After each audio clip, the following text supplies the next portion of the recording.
Hello and good afternoon. It is Wednesday, we're halfway through the week and we're already at the beginning of February. Can you believe it? 2020 is thoroughly upon us. And it started quite excitingly for many in the UK and in different African countries with the UK Africa Investment Summit, which was on the 20th of January. And the opportunity was taken by many countries to organise subsequent investment summits. And over the next 4 weeks, we at Afford and the Afford Business Club will be holding weekly lunchtime update webinars to give you some insight from those who were there, those who hosted, those who helped to arrange some of those investment summits. So I'm Alvina Quayson. I'm the Afford Business Club Manager here at Afford. And the main thing that we do is exactly what the UK, Africa and the other African investment summits are hoping to do, which is support and encourage investment from the UK and outside Africa into Africa and vice versa. And we do that by supporting predominantly diaspora entrepreneurs, but also friends of Africa who want to have that extra bit of information, that unique access to information on the ground and other forms of support. And you'll be able to find more information about the Afford Business Club in the link underneath this Facebook web post, however it comes up on Facebook, and also on our website, which is afford-uk.org. So I'm very happy to be sitting here with my Oga upstairs, my big boss, Onikachi Wambu, who's the Executive Director for Afford. You're all welcome, and Onikachi is very welcome. Thank you, Alvina. Thank you. And good afternoon, everybody. Yes. So perhaps we can start, like I would with all our guests, like if you could tell us a little bit about yourself and Afford in a nutshell, and then we'll go straight into your experience. Well, Afford is one of the oldest, I guess, structured diaspora organizations, and the mission is to enhance and expand the contributions that the diaspora make to Africa's development. And we have a focus around job creation, and if you're going to do job creation seriously in Africa, you then have to deal with SMEs as they generate about 80 to 90% of the jobs. So we've been focused on trying to support SMEs to grow, to employ more people. In order to do that, they need investment, they need markets, and they need their capacity built. Fantastic. And my role is to help build some of that capacity, and Afford has been doing some very interesting projects that are looking at getting investment to support SME growth. And so that led Afford and yourself to be included in the run-up and attend the UK Africa Investment Summit. So before I get to my first question about how you found that, I'm just going to get everybody's mind on the driver for why the UK government wanted to do the summit. And this is from their own words taken from the UK government statement, that on the 20th of January, they laid the foundations for new partnerships between the UK and African nations based on trade, investment, shared values and mutual interest. Billions of pounds of new commercial deals were announced, highlighting the strength of the UK's offer and existing relationship with Africa. The UK also announced new initiatives and funding which will strengthen the joint trading relationship, support African countries in their ambition to transform their economies, launch a major new partnership with the City of London, and I love this, turbocharge infrastructure financing and enable Africa's clean energy potential. Taken together, this will help to realise the UK's ambition to be the investment partner of choice for Africa, create hundreds of thousands of jobs, and ensure the mutual prosperity of all our nations. And that's really something that we all want. What had you hoped the UK Africa Investment Summit would provide before you went to events? So just your pre-thoughts before you attended. Well, the summit wasn't in isolation. Over the last 3 years since the referendum, the UK government has been consulting, and that referendum was obviously the Brexit referendum, and we now know that Britain has left the EU. So the context for the summit was, what does global Britain do in this new dispensation? And so we've been meeting with them, with the government, over the last 3 years. There's been talk about Britain positioning itself as the biggest investor in Africa, G7 investor. I don't think the ambitions to overtake China, but certainly in terms of the G7 becoming the biggest G7 investor, that was one aspiration. And then there's been a lot of talk about if there's going to be a big new relationship with Africa, what are going to be the pillars of that relationship. And so we were very clear what that should be, and that was the context for us for the summit, and in terms of our aspirations for what should have been in there. Some wins and some disappointments, but there was a lot of interest. I understand there were thousands there, over 1,000 people there, and a lot of deals were done. We understand between 6 to 10 billion. I just wanted to know your three thoughts there. Thank you. So you were saying we were very clear on what we wanted to see. So what one or two things did you want to see? Well, I think what we conveyed to the government was that if the government's going back and is serious about a strategic partnership with Africa, then we have to rethink the last, relationship, which was based on really kind of Britain extracting resources, raw materials out of Africa.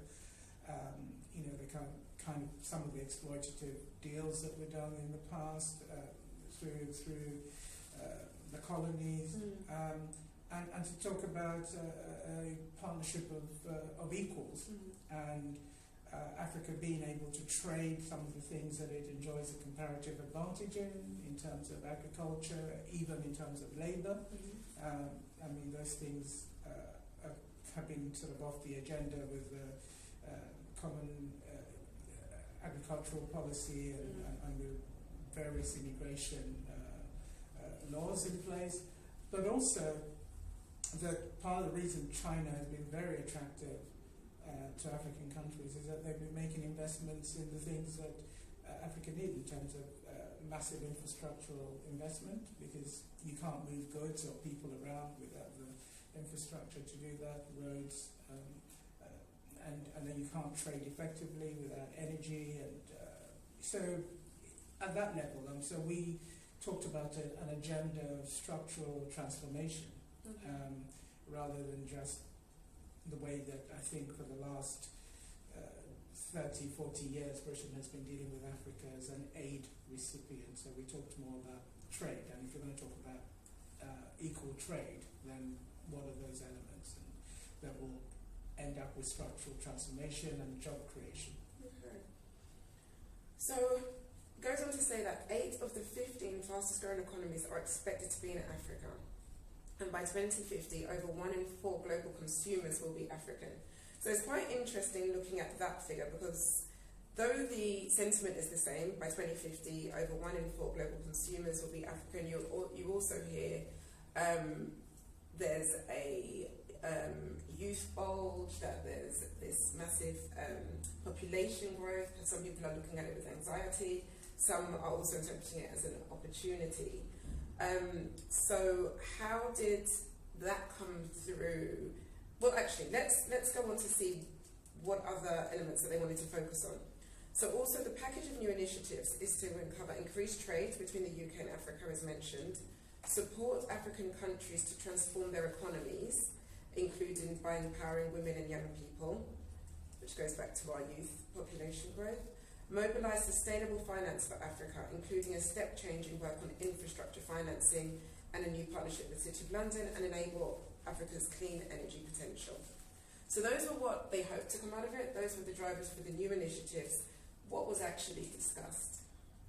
Well, most of those were touched on. and initiatives were launched.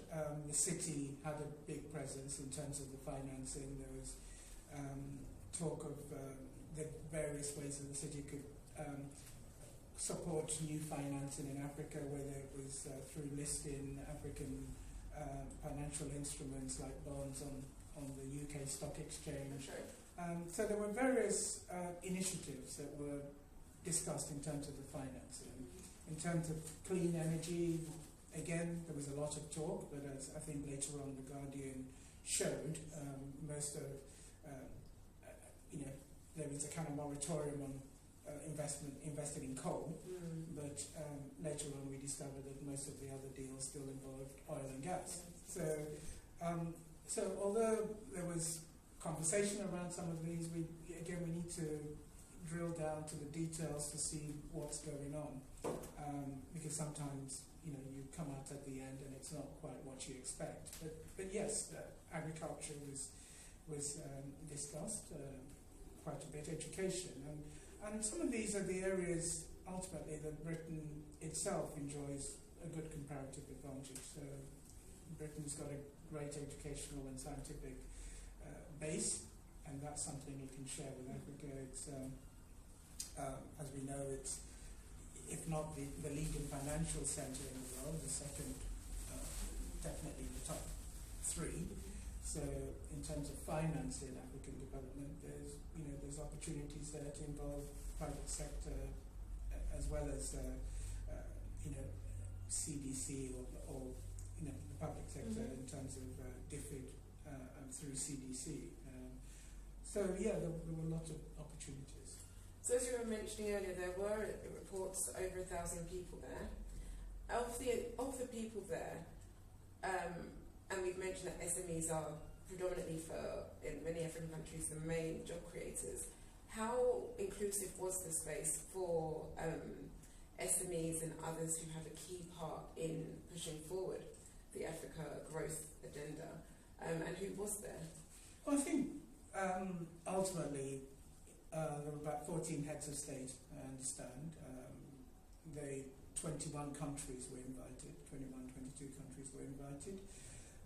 And those represented some of the big economic centres in Africa: Egypt, Nigeria, Kenya, Ghana. I don't know whether Ghana would be a big population centre, but certainly some of this. But Ghana was there because it has a growing and expanding economy. So some of the fastest growing economies were there. Ivory Coast. So there was a good representation even in terms of francophone. There was some issues about why others weren't invited. Okay. And when other big blocs had done this kind of initiative, like the Chinese, they'd invite the whole of the continent. They don't necessarily pick individual countries to do that kind of stuff. It's a continental kind of response or a continental strategy. On this occasion, Britain decided to go for 21. And the presidents, 14 came, the heads of state came, and deals were done, and they tended to be quite big deals. So in terms of your question, I think for me, some of the kind of downside was that, for us, jobs is paramount, and if you're going to do jobs, then it's SMEs, and I didn't feel necessarily that there was a great kind of representation of those kind of smaller businesses and their needs. And although, there's space to have those conversations with the city now in terms of how they might finance that SME sector, and other kind of DFID type financiers who do impact investing like CDC were there in numbers. So I guess, there may be space to take that further. The other key disappointment to me was, the sector that we represent, which is a big investor in Africa, was not, we were all there in the audience, but there were not really a space to discuss what we offer, and that's the diaspora, what we offer, and ways to integrate what we're doing into that overall kind of strategy. And I think it's a huge missed opportunity. The diaspora is probably the biggest investor into Africa. Even we know we're the biggest, one of the biggest money flows into Africa, given the remittances. But if you look at the proportion of those remittances that constitute investment of some kind, we're probably one of the biggest investors in Africa. And we're beginning to talk about that investment now as kind of diaspora direct investment rather than foreign direct investment, so that we can really begin to understand the impact of that investment. And that wasn't recognised enough, I think, in the summit. This is a conversation here, but it's also a conversation with you. So if you have any questions, please put them in our chat box, say hi, let us know you're there. And please do ask questions. They will be asked directly right now. So we're happy and ready to have you join our conversation. I will just add on the back of that the individual African governments do recognise the power of their diaspora investors, and most of them held their own bilateral or town hall or other summits that involved their diaspora on the sidelines of the main UK Africa summit. So there was a recognition, but it just wasn't there at the centre of this particular initiative. And that wasn't for lack of trying, I will add. Yes. And one of our sessions, actually, the last session on Wednesday the 26th of February, is one of our members and diaspora of the DRC, Christelle Cooper. She was reached out to by her government, the First Lady, and helped to organise meetings, and herself and another colleague from Brussels are really pushing forward in being able to help connect to as you're saying, the governments are recognising more and more the value of their diaspora and how to tap into them. So you mentioned a little bit about the City of London maybe being a vehicle for SMEs to connect to. What are the 3 points, do you think, that African businesses, diaspora businesses and SMEs generally could take from this summit that they could utilise? Because we've heard about the big deals, and some of them were very big. We've got an overall deal value of 6.5 billion from British firms such as Rolls-Royce, GlaxoSmithKline and Diageo. So in that whole journey, it does have an impact on those who feed those businesses and could benefit from subsidiary amounts that come out of that. So what would you say are perhaps three things that they could... In terms of African businesses? Yes, or African diaspora. Well, I would look at... I would take a much more strategic view of that and say, the UK Africa Summit was Britain taking its own strategic view of what it wants to do, and the big announcement was that Britain wants to now announce this idea of global Britain. So I would, we always work on the assumption as a diaspora that we do a triple win. So the host country where we are needs to win, the diaspora itself needs to win, and then the countries of origin or Africa needs to win. So I think for me the diaspora needs to work out what role it plays in that trade between the UK and Africa. The UK, as you said, and we spent quite a bit of time talking about how the UK has defined itself as a global player. Africans need to define themselves as global players. So what does global Africa look like? Because unless we define that, then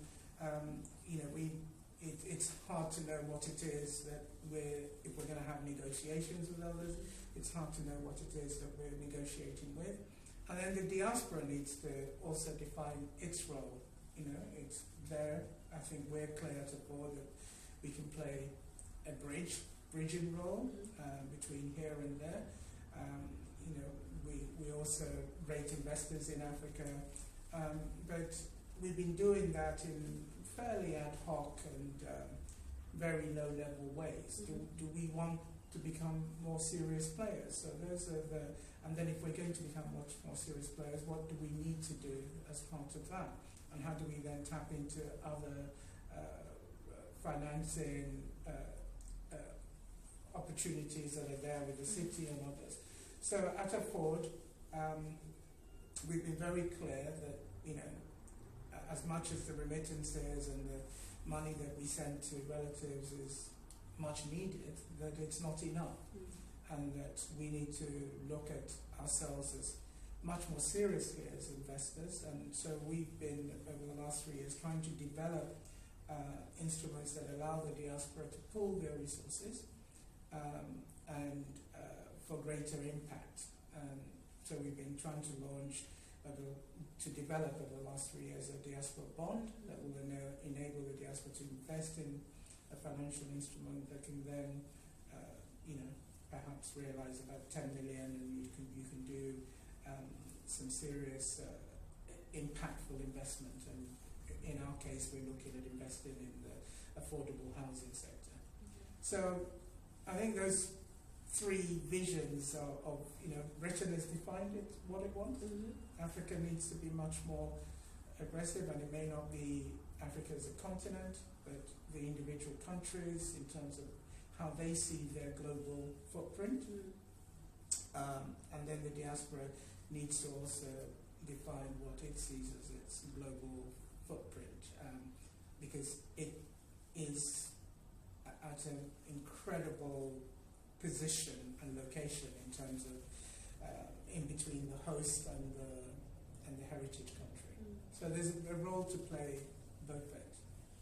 And practically speaking, where can people be keeping an eye on to see how some of this talk and initiatives actually becomes something tangible they can tap into, be it a trade mission, access to funding, connecting with other businesses?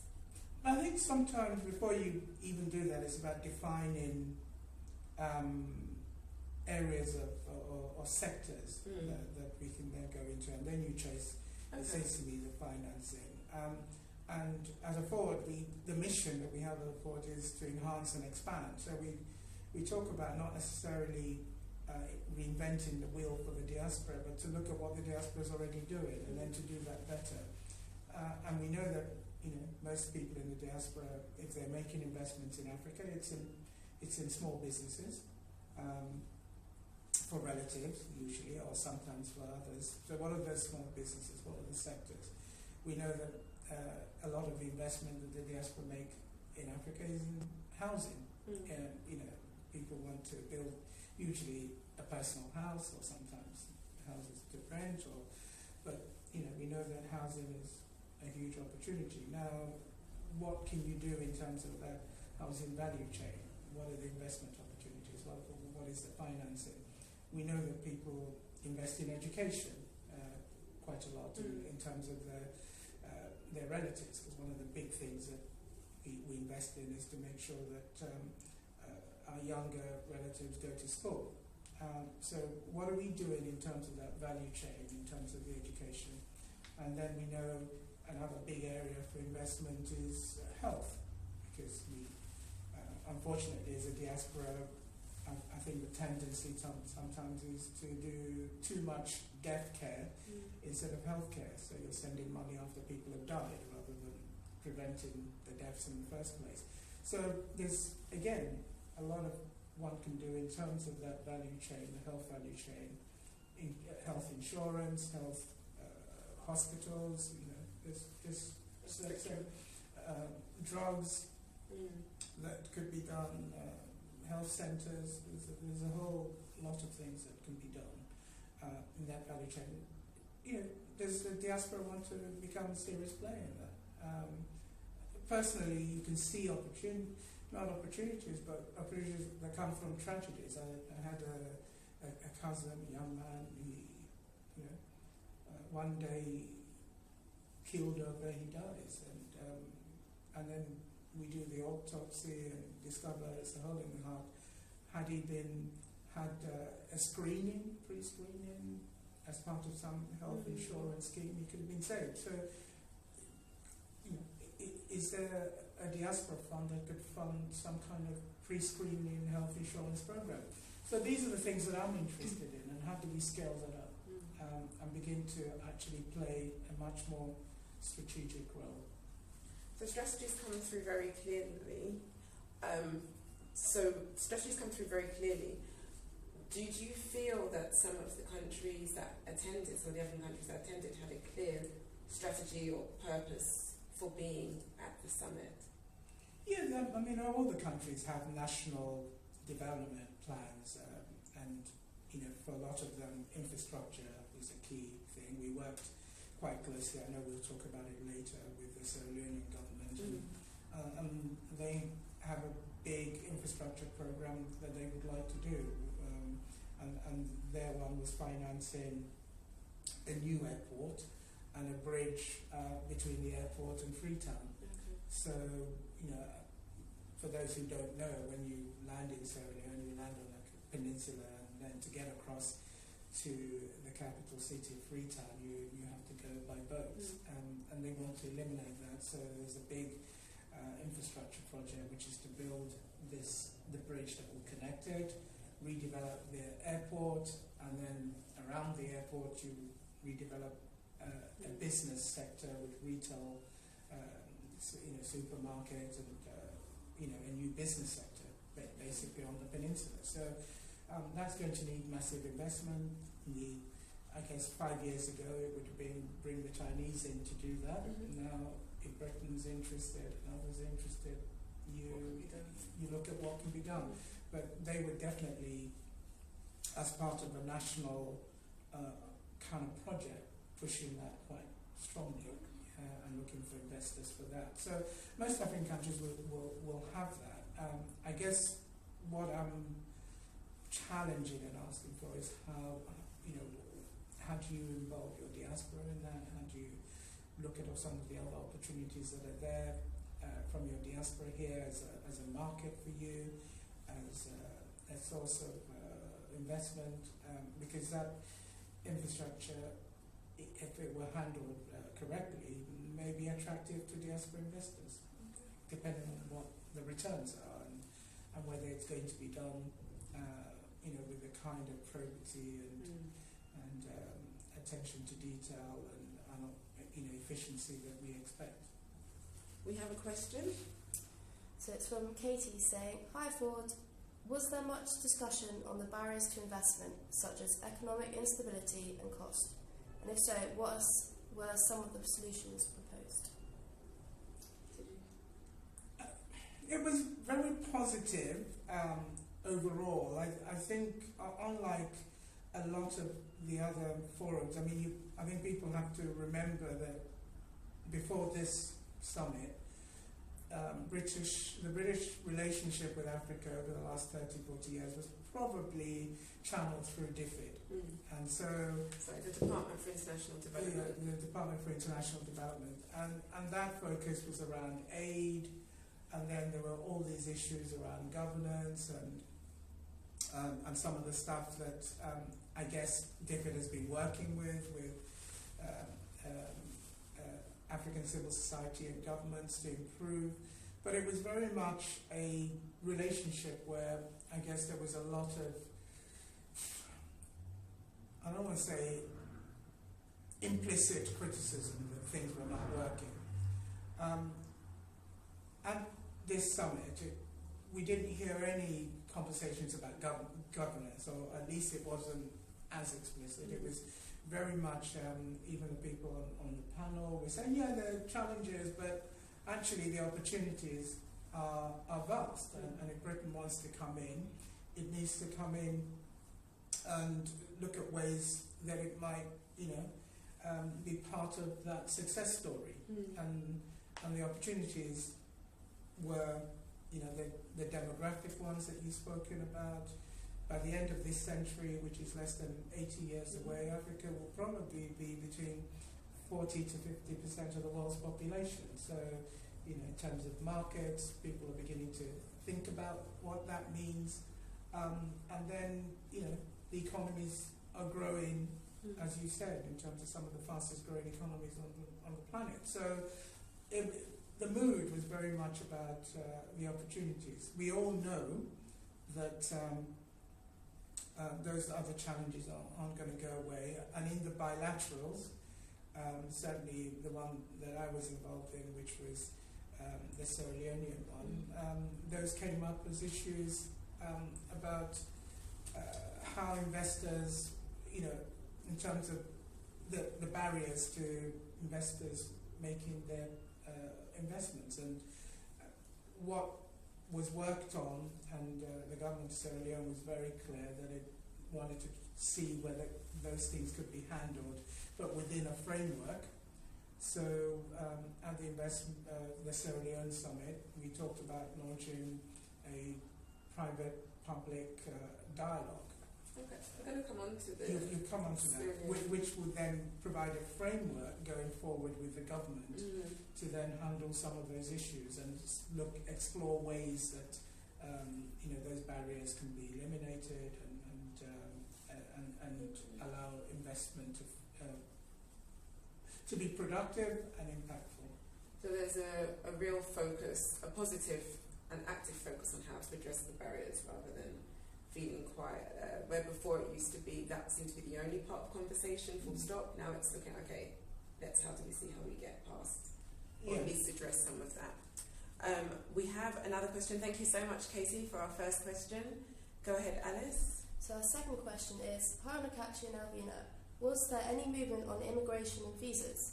And was there any progress in terms of how governments can facilitate diaspora direct investment?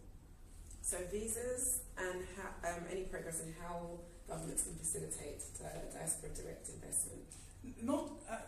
Some announcements have been made since the conference, and indeed before the conference, in terms of the visa regime. And Boris has, if you're going to do Global Britain and your trade is involved, it involves trading with human beings. So if you're not allowing people into your market to do the trade, and then I can't see how you're going to move very far with the Global Britain agenda.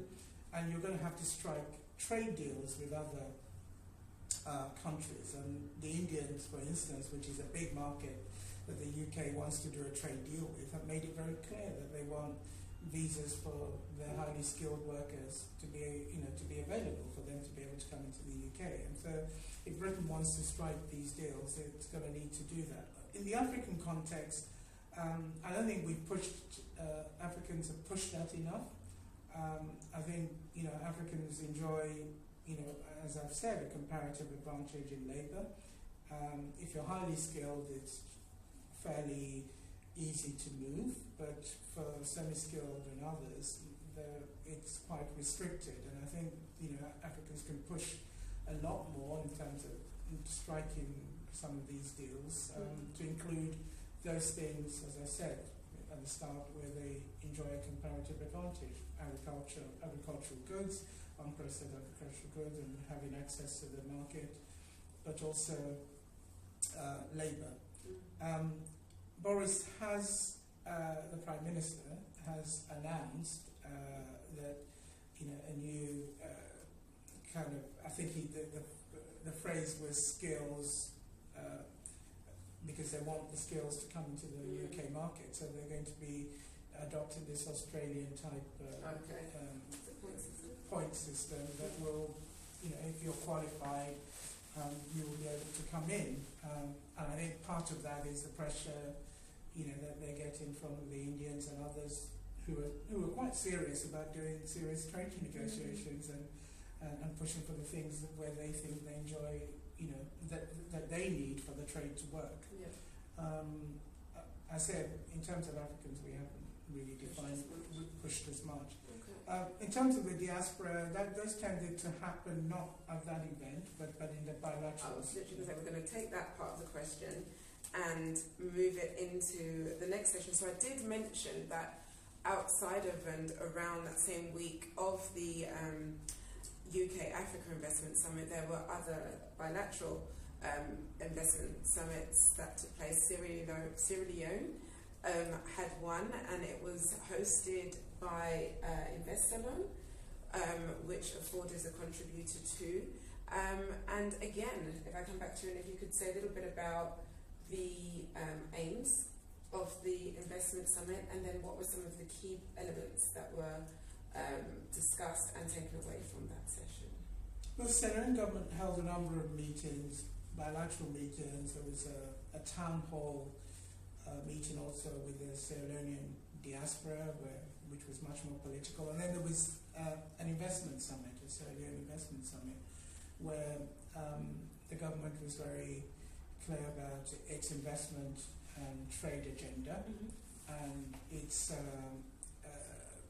and what it was looking for in terms of investors, the key sectors that it was looking at: infrastructure, as I said, agriculture, and some of the other sectors, fisheries, and manufacturing.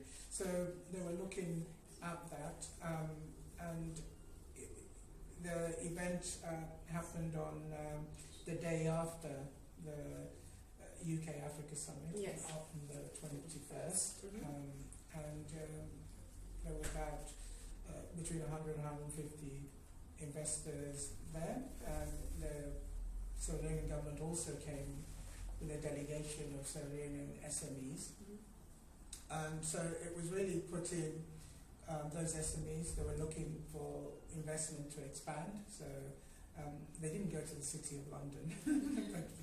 I think some members of the City of London came to them. But again, it was trying to do some marriage between the strategic opportunities in Sierra Leone. We talked about the airport and the redevelopment of the airport, redevelopment of the building of the bridge to Freetown, and there were also other huge infrastructure challenges, the need for affordable housing.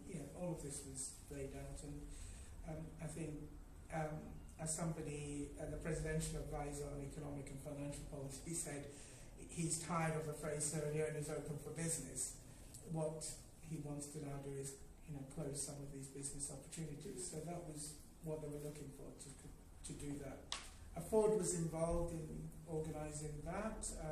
We've had a long-standing connection and support for Sierra Leone in terms of driving investment into Sierra Leone and supporting the SME sector in Sierra Leone. Our sister organisation in the past has organised one of the biggest SME business planning competitions in Sierra Leone, and invested quite heavily in the SME sector in Sierra Leone. So we were very interested. But our current project working with Sierra Leone is with an initiative called InvestSalon, where we're one of the delivery partners, and InvestSalon is funded by DFID. It's a £27 million initiative that will do a number of things, which is help reform the business environment in Sierra Leone so that to make investment easier, develop market systems which will put suppliers in Sierra Leone in touch with international markets, and do all that work along the supply chain, and integrating Sierra Leoneans into global supply chains and their own local supply chains as well, and then driving in investment into Sierra Leone. The targets on investment over the next 5 years is about, it's quite modest, but 50 million to go in. Looking also at driving $15 million in exports out of Sierra Leone with Sierra Leonean SMEs and other businesses, and creating a framework which we started talking about in terms of these private dialogues that will ensure that those concerns that business have are addressed by government, so that we can start reducing these, improving the business environment. Okay. And again, we met some of the business. I missed all the investment summits, unfortunately, but it was really good to meet one of the delegates from Sierra Leone who'd come over. She has a very rich and thriving design studio in Sierra Leone, has very good high-profile customers and wants to expand into the UK.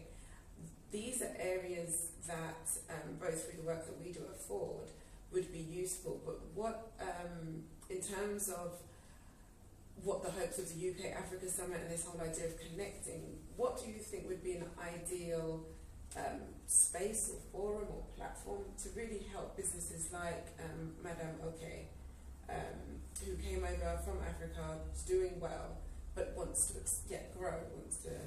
I think she's looking to get into this market, and as I said earlier on, in terms of what do we think about when we think about global Africa? What does Sierra Leone think about when it thinks about global Sierra Leone? And how does it then get into all the different markets? What are the assets and that it has in the different markets? And for me, it's a no-brainer. Your diaspora is a key way to access new markets. I was always struck, for instance, by how, in the 1970s, a Jamaican beer that was new to the UK market came into the UK market, and in the beginning sold something like 90% of all the beer sold in the UK at the Notting Hill Carnival. But the Notting Hill Carnival was its vehicle into the UK because Jamaicans were there, they recognised the beer from home, they drank it, and then other people who came to the carnival bought the beer because it was available at the carnival, and then they appreciated it, and then they went back home wherever they were, and then they went to the shops and said, can we have that beer? And now it's there on every shelf in the country, and that's Red Stripe beer. So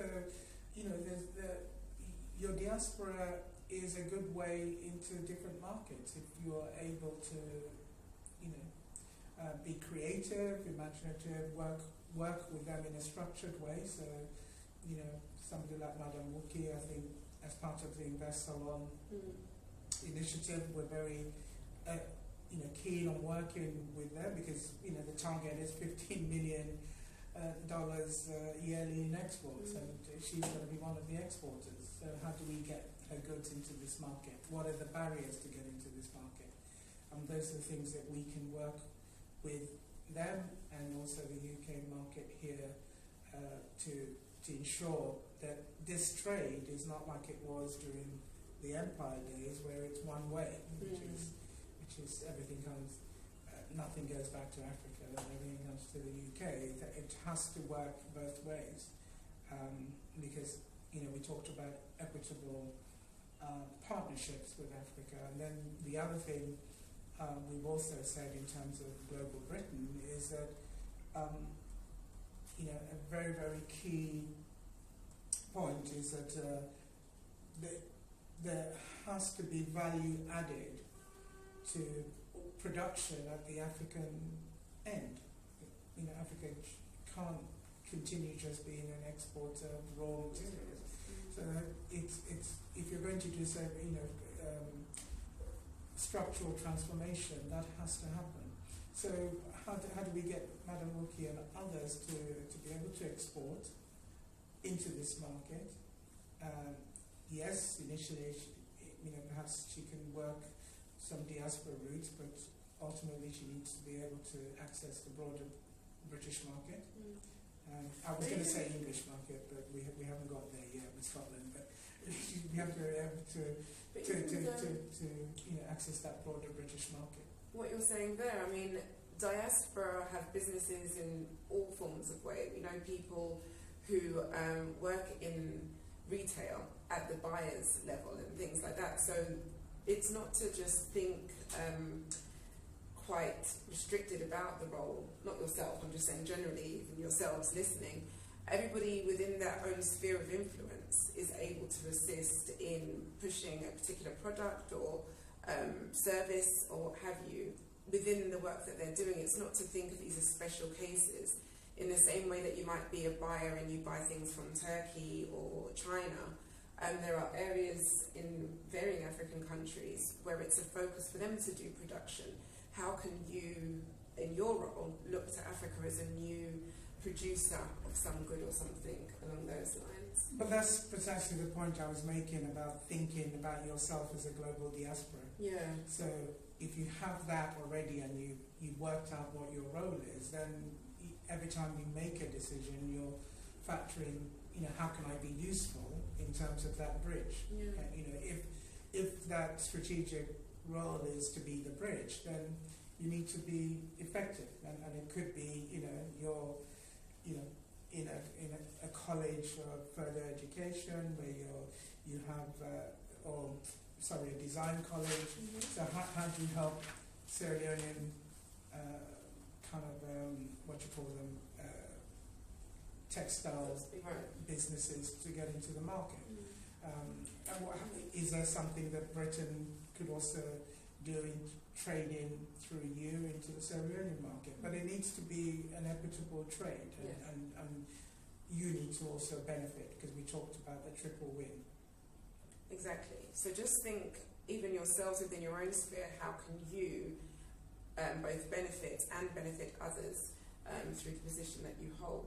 So was there any other key element from any of the investment summits that you both attended and assisted in, or anything about Invest Alone that people listening might want to be able to tap into? Well, Invest Alone is focusing on 4 sectors, and so if you're interested in investing in Sierra Leone or interested in exporting out of Sierra Leone in these 4 sectors, please get in touch. We want to work with you, help you navigate. We're working quite closely with the government on this, help you navigate the challenges and to get into those markets, and also to get into the UK market.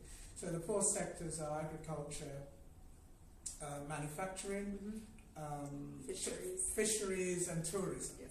So, and tourism is a big one, because we've seen how big that can be.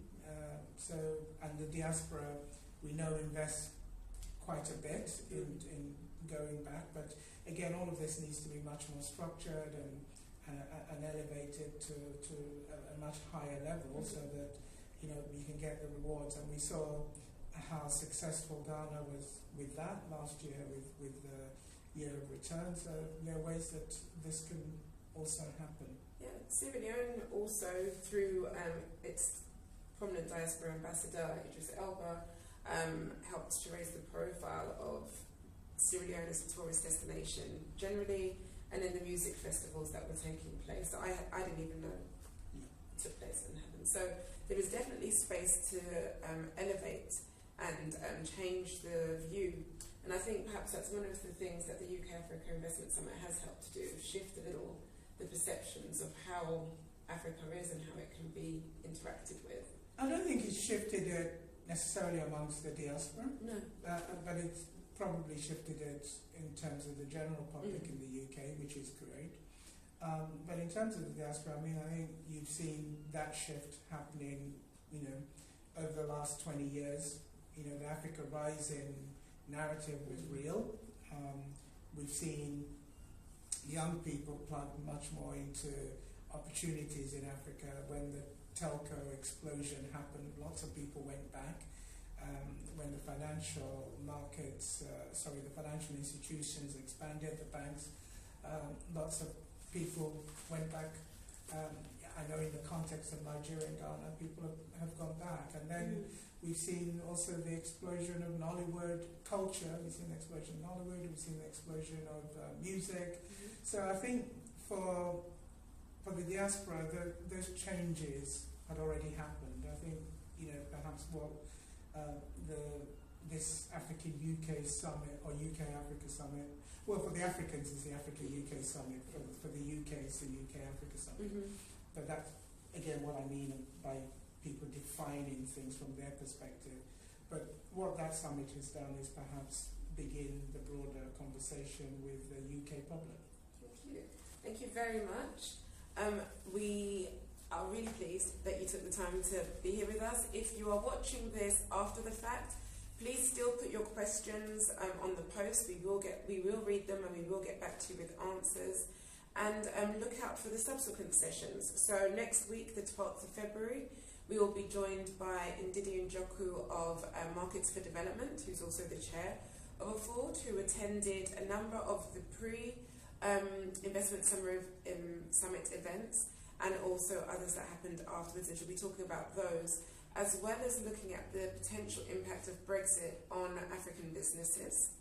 On the 19th, we will be talking with Michael Manning of Invest in Africa, who hosted the Ghana Investment Summit, and he'll be sharing some of the key takeaways from that. And then from a slightly different angle, we'll be joined by Christelle Cooper on the 26th of February, and she'll be talking about some of the interesting side meetings that took place, the deals that were made or could be made after these conversations from the DRC perspective.